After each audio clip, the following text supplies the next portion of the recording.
Out in the desert near the edge of Mojave, under the burning breath of July, an old man named Elias stood alone beside a road no longer marked on maps. His sons had driven him there that morning, in a rusty old van that used to belong to Elias himself. They said it was a road trip, a day out of the city, some fresh air for the old man. And then they left him. He hadn't begged them to stay. Didn't ask why. Didn't ask for anything. But before we begin, write in the comments where you're from. I'm curious to see how far these stories can travel. And of course, subscribe so you don't miss new captivating tales. Let's begin. That was the kind of man Elias had always been. Quiet. Proud. A product of hard soil and harder times. Grew up in Kansas during the Dust Bowl. Worked the rail yards in Flagstaff when he was 16. Married young. Buried a wife young. Raised 3 boys on second-hand tools and midnight prayers. And now? Well. They said it like it was mercy. It's not personal, Pop. You need care. And we can't. Not anymore. So they drove. Said it was a day trip. Even packed him a sandwich. They told jokes in the front seat. Laughed too loud, too long. And then they stopped, in the middle of nowhere, and said they'd be right back. He knew the truth before the engine even cooled. Elias sat down on a low, sun-warmed rock, his back stiff and his hands trembling. He reached into the canvas sack. A single bottle of warm water, a slice of white bread, a tin of beans, and a plastic spoon. No note. No phone. No goodbye. He thought of his wife, Annie. Thought of the porch swing she used to sit on during storms, waiting for him to come home from the yard. Thought of the calluses on her hands and how she used to rub lotion into his after he worked double shifts. Thought of how proud she'd be of their boys. Then again, maybe she wouldn't be. The wind picked up. Dry and sharp. It whispered across the sands, bringing nothing with it but grit and ghosts. A crow passed overhead. Then another. Elias took a sip from the water. Just enough to wet the edges of his mouth. Then he stood and started walking. He didn't know where to. But his daddy used to say, if you can't fix the problem, walk it off. You'll find the road or the truth, son, maybe both. So Elias walked. 1 foot in front of the other. Left. Right.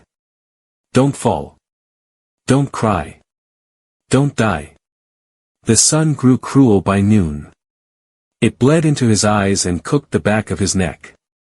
He tied his flannel shirt around his head like a bandana. He sucked on a pebble, something he remembered from an old Marine who once told him it kept your mouth wet. He didn't know if it was true, but the feeling of doing something helped. Buzzards started circling by the time he crested a hill of crumbling red rock. He saw no road. No car. Just dust and jagged bones of land. He sat down again, the pain in his knees screaming like a warning bell. He opened the tin of beans with the pull tab, ate 3 bites, then covered it again. If he made it through the night, he'd want the rest. Behind him, the desert shimmered with heat. Ahead of him, silence. He laughed once, sharp and short. A sound more bitter than joy. This what it comes to, he said aloud. All those years, and it ends with buzzards and beans. No answer. Just the wind. Hours passed. Maybe more. He walked when he could. Sat when he couldn't. Talked to Annie sometimes, under his breath. Asked her how the boys turned out this way. Asked if he'd failed them somehow, or if the world had just twisted too much between his generation and theirs. Then, near sundown, he found it. A shape on the horizon. Low, long, square edges. Not a mirage. He blinked. Rubbed his eyes. Stepped closer. An old gas station. Abandoned. Half its roof caved in, one pump leaning sideways like a drunk uncle at Thanksgiving. There was a rusted-out truck near the back, Ford, maybe late 60s. Dead as dust. Elias chuckled. Not at the station. Not at the miracle of it. At the thought that maybe, just maybe, he wasn't going to die today. He stepped inside. Broken glass. Sand-covered shelves. Cobwebs in the corners. But no snakes. No scorpions. And in the far back, by some strange twist of luck or grace, a cot. Still intact. He dropped his pack and laid down without taking off his boots. The air smelled like metal and dry rot, but to Elias, it smelled like mercy. He stared at the ceiling, barely visible in the dusk. "Annie," he whispered, "I think I found my new porch." And then he slept. Elias woke before dawn. The desert has its own alarm clock, a kind of cold that reaches down past your bones and shakes the soul inside. He opened his eyes to the cracked ceiling of the old gas station, the shadows long and gray in the corners. A rat skittered past near the shelves, but left him alone. He sat up slow. Bones ached. Ankles popped. His stomach growled like it remembered what full used to feel like. He didn't know what day it was. Didn't care. He poured the last of the water into the cap, took a sip, and pocketed the spoon. That was the kind of man he was, kept the spoon. And then he heard it. A sound that didn't belong in the desert. Music. Soft, slow, like something played through a cheap speaker. A melody half forgotten but sweet, like a lullaby played through static. He thought at first it was in his head. Then he realized it was coming from outside. Elias rose, knees stiff, and moved toward the doorway, stepping over broken glass and the scattered remains of a calendar that still said 1998. He shielded his eyes as the sun crept over the ridge. Squinted toward the source. There, standing not 50 yards away, was a girl. Not a child. Maybe early 20s. Skin darkened by sun, a long braid down her back, and headphones in her ears, one of them dangling. She stood barefoot on the sand, holding a metal detector, the kind you see in parks, and humming. He didn't move. Didn't speak. And yet she turned her head, slowly, like a deer scenting the wind, and looked right at him. They stared at each other a long while. Then she smiled. "Hey there," she said, like it wasn't strange at all. Elias opened his mouth, but his voice came out dry. "You real?" She laughed. "I hope so. Otherwise, I've been digging holes for nothing." Her name was Lena. Her daddy had been a park ranger, her mama a folk singer. Raised in a trailer that moved with the seasons, Nevada, Arizona, Utah. They taught her how to read tracks in the dirt and play guitar in E minor. She wasn't looking for treasure, she said. She just liked walking the old roads, listening to music, and sometimes finding stories buried in the sand. Elias didn't say much at first. Just watched her as she sat on an old milk crate, poured him water from her thermos, and unwrapped a sandwich from her bag like it was nothing, like feeding a stranger in the desert was just Tuesday. "You got family out here?" she asked.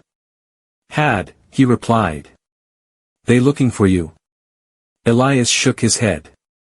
"They dropped me. Figured I'd save em the trouble." She didn't flinch. Didn't pity him. Just chewed her sandwich and said, "Well. Then they're fools." He looked up. "You don't know them. Don't need to." Over the next few days, Lena came back. Each morning, before the sun rose too high, she'd walk down from her van, parked a few miles off, and bring him water, fruit, sometimes jerky. She taught him how to boil cactus pads for hydration. He showed her how to clean a rusted oil can to collect dew overnight. They talked. At first, not much. Just practical things. But on the third morning, she brought a small speaker. Set it on the windowsill. Played an old Johnny Cash song. And something in Elias cracked. He told her about Annie. About the porch swing. About how she died in winter and he didn't cry until spring. About the boys, Micah, James, and Eli Jr., how they grew distant, cold.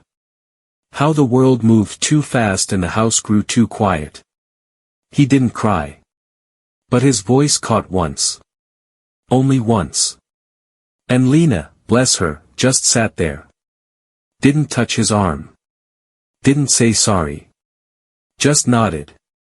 My mama used to say, she told him later, some grief is like a song stuck in your throat. You just need someone to listen while you hum it out. One night, a storm rolled in. The kind that turns sand into razors and makes grown men pray. Lena didn't leave. She stayed with him in the station. They lit a fire in an old paint can and boiled coffee in a tin. Elias asked her why she was really out here. She hesitated. Then pulled a folded photo from her pocket. A little boy. Maybe 3. Big brown eyes. Smiling. My brother, she said. Lived 2 years. Died in a crash. My parents divorced a month later. I was 8. Haven't seen my dad in 12 years. So you're looking for him? She shook her head. No. I think I'm looking for me. He nodded. Understood. They sat in silence. By the 5th day, Elias was stronger. Standing straighter. Eating better. Laughing once in a while. And Lena? She had an idea. You can't stay here forever, she said. You know that, right? Ain't planning on dying in a gas station. Then come with me. Where? Wherever I'm going next. You got a plan? She smiled. Nope. But I got a van. And a spare seat. Elias stood there a long while. Looking at the horizon. He thought of the boys. Of the years. Of the silence. Of Annie. Of porch swings and trains and the way things used to be. He thought about being useful again. About being wanted. And then he said, with a voice cracked by sun but not broken. All right, girl. But I'm picking the music. The road out of the Mojave was long, but Lena's van, a dented, red 97 Chevy Astro, had good bones and bad air conditioning. Elias didn't complain. He liked the sound of the road humming beneath them. Reminded him of old freight trains. They drove west, then north, without a real plan. Slept at rest stops. Ate peaches from cans and tuna from foil pouches. Lena played old country on the stereo, Patsy Cline, Merle Haggard, the kind of music that's been tired for decades but still carries truth in every note. Elias didn't ask where they were going. Until she pulled into a parking lot just off Interstate 15, near the city of Barstow. I want to get some gas, she said. And, maybe something else. He saw it then. Across the street. A diner. Chrome siding, red booths, and a glowing sign that read Annie's Place. It punched the wind right out of his chest. Why here? He asked, trying to sound casual. Lena didn't meet his eyes. I looked it up. Said there's a good mechanic next door too. Thought maybe we'd check both. Elias nodded slowly. The gears in his mind turned like rusted hinges. They stepped inside. The diner was quiet. Smelled of bacon grease and old stories. A few truckers sat near the back, sipping burnt coffee. A waitress, maybe 50, looked up and smiled with the weariness of someone who's seen it all and still showed up. And then Elias saw him. Sitting alone at the counter. A man in his 40s. Slumped shoulders. Graying beard. Oil-stained hands. Staring into a cup of black coffee like it held the answers to a life that never made sense. Elias froze. He'd know that profile anywhere. Micah. His oldest boy. He could have turned around. Walked out. Pretended not to see. But he didn't. He walked up behind him. Put a hand on the counter. You always did like your coffee black, he said. Micah turned, slow as molasses. When he saw Elias, his face went white, then red, then something else entirely, something like shame poured into a man's bones. Dad, he whispered. Elias just looked at him.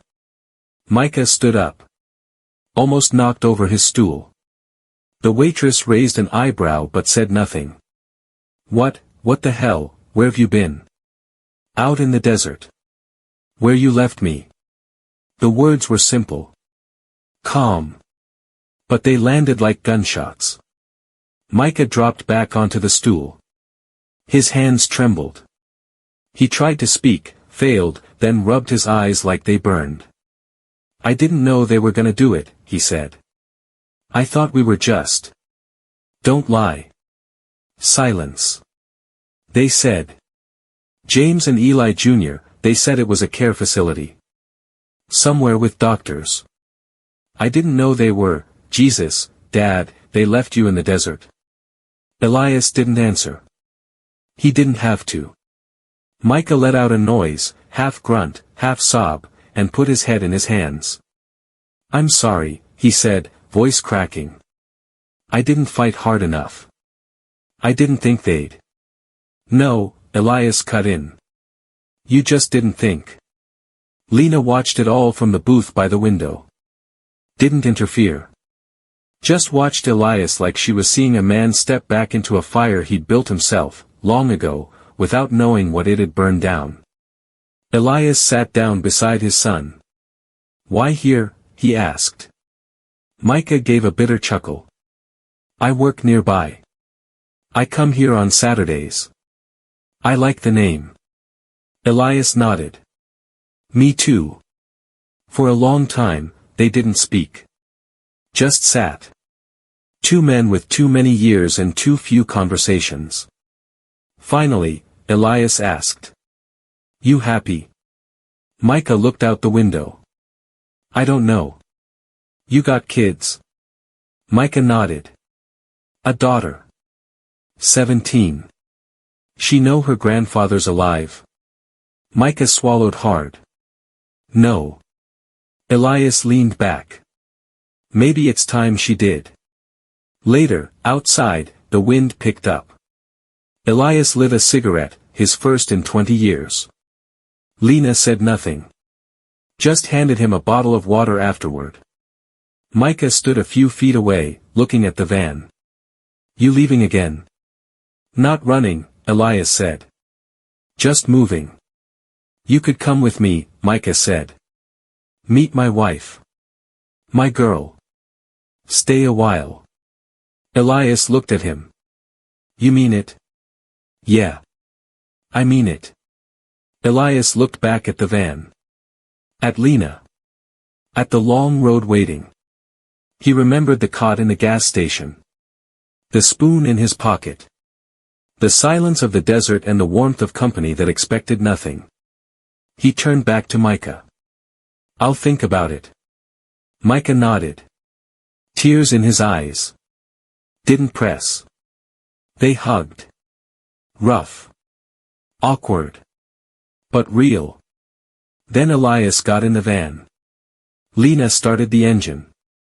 As they pulled away, Elias looked back through the window. Saw Micah standing alone. Smaller than he remembered.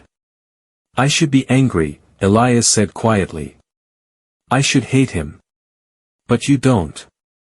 No, he said. I just miss the boy he used to be. 3 days after the diner, they parked the van near a quiet creek in Northern California.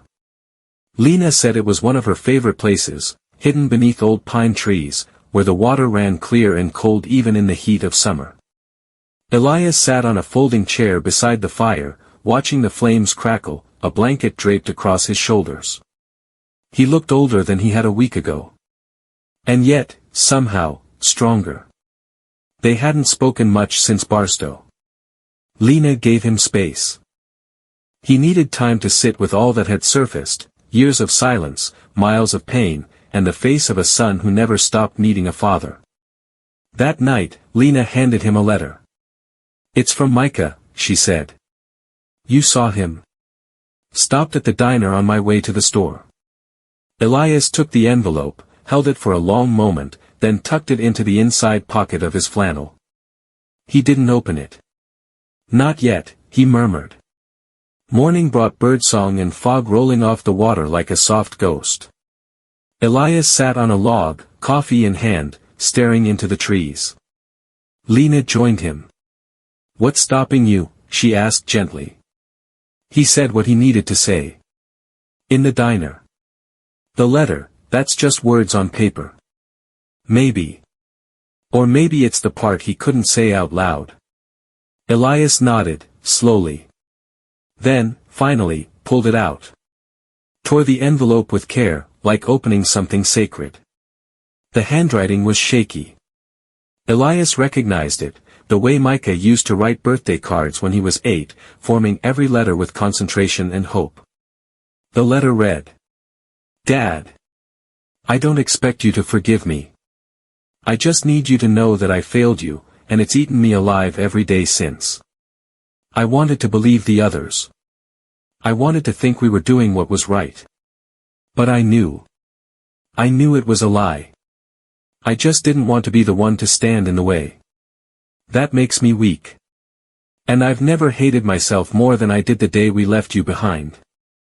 I went back the next morning. You were gone. I thought you'd died.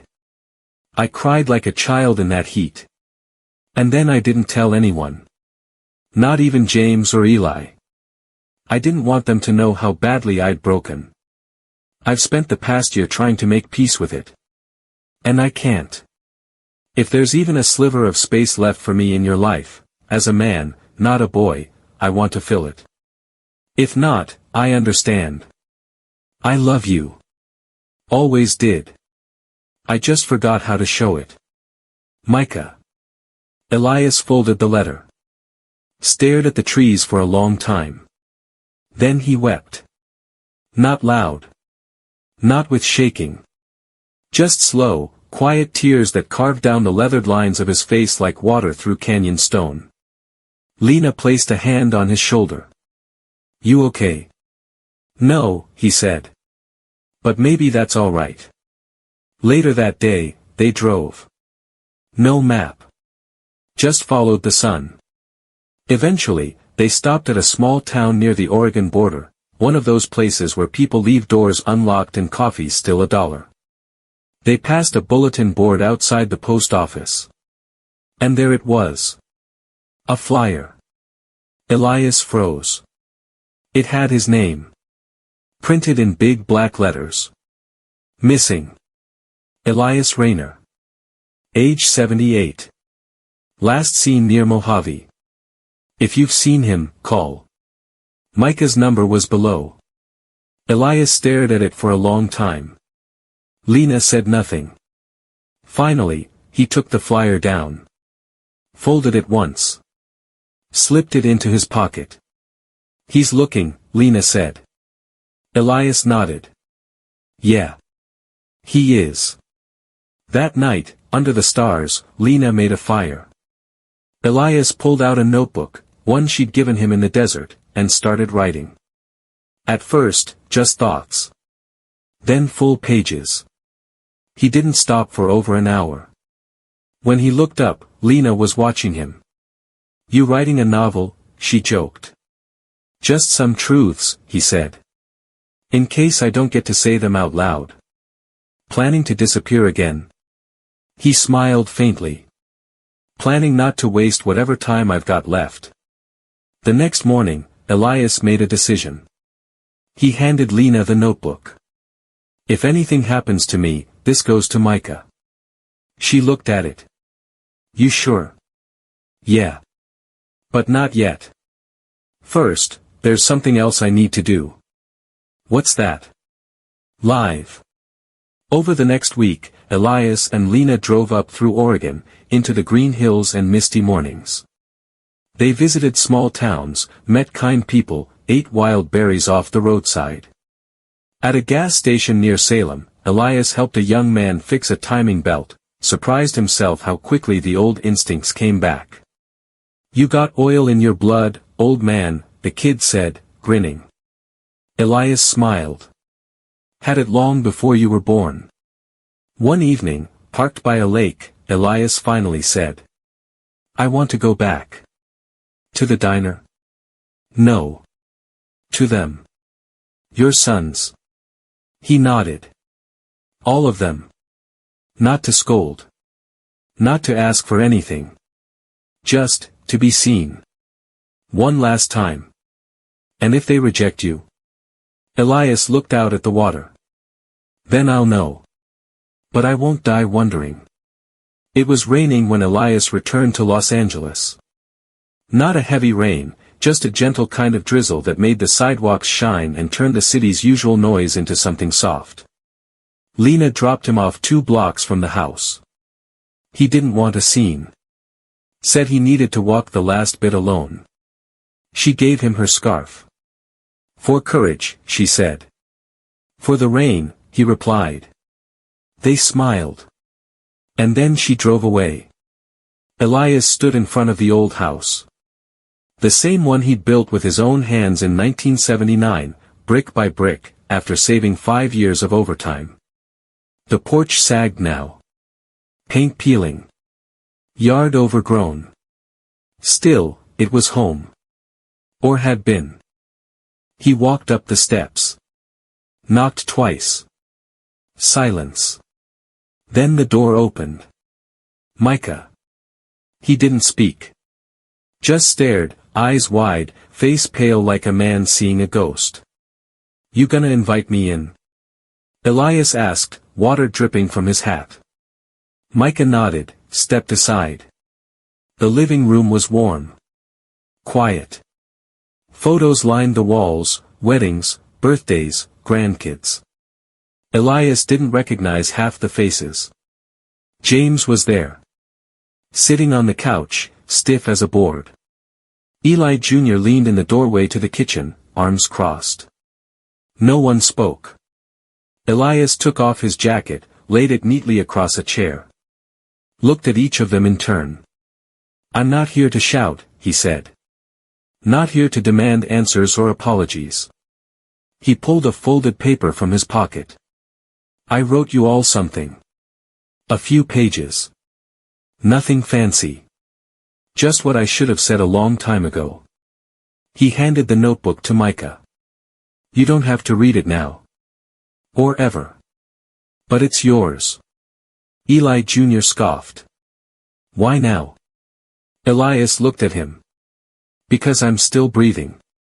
And I figured that was a good enough reason." James shifted in his seat, uneasy. "We didn't mean to leave you there." Elias raised an eyebrow. "But you did. We thought you'd be safer in care." "No, son. You thought you'd be safer not having to look at me. That shut them up." "I'm not angry," Elias continued. "I've lived a long life. Some of it good. Some of it not. But I made peace with the silence. With the desert. What I haven't made peace with is leaving you all behind, not knowing if you ever really knew who I was." Micah whispered, "We didn't." "Not really." "Well," Elias said, "now's your chance." They sat at the table. The rain tapped gently on the windows. Micah read a few lines from the letter out loud. "You were never disappointments. Just strangers I used to tuck in at night. I failed to keep up. And maybe you failed to slow down." Silence. Eli Jr. blinked fast. James rubbed his temples. Micah closed the book. "I want you to stay," he said. "Here. Tonight. Maybe longer." Elias shook his head. "No. I've got a seat by the fire in Oregon. And someone waiting for me." James looked confused. "Who?" "A friend. A good one. A woman? Asked Eli Jr., smirking. A human being, Elias replied. Something we all forget to be sometimes. Later, after soup and quiet talk, Micah walked him out to the porch. The rain had stopped. The sky was clear. Elias looked up. Did you know, he said, your mama used to sit right here every night before bed? Said it helped her sleep, hearing the wind. I always thought it was nonsense. Micah smiled. She used to hum. I remember that. She hummed lullabies when she knew I was too proud to admit I couldn't sleep. Elias sat down on the porch swing. It creaked under his weight. Micah joined him. They rocked in silence for a while. You sure you won't stay? Micah asked again. No. But I will come back. When I'm ready. When you're ready. I don't want to lose you again. Elias looked at him, steady and soft. Then don't wait to say what matters. Micah reached over. Gripped his father's hand. They didn't cry. They just sat, swinging gently, the past and present brushing shoulders like old friends who hadn't spoken in years. At dawn, Elias walked down the street, Lena's scarf around his neck, a thermos of coffee in hand. He didn't look back. 5 years later, Micah sat on that same porch. A little boy on his lap. His grandson. He opened a box marked, Dad's Things. Pulled out a battered notebook, a rusted spoon, and a photo, Elias standing beside a van, grinning like a man who'd finally outrun the noise. The boy looked up. Who's that? Micah smiled. That's your great-grandpa. Is he a hero? Micah nodded. Yeah. The quiet kind. Write in the comments where you're from, let's see how far these stories can spread. And of course, subscribe so you don't miss new exciting stories. See you soon.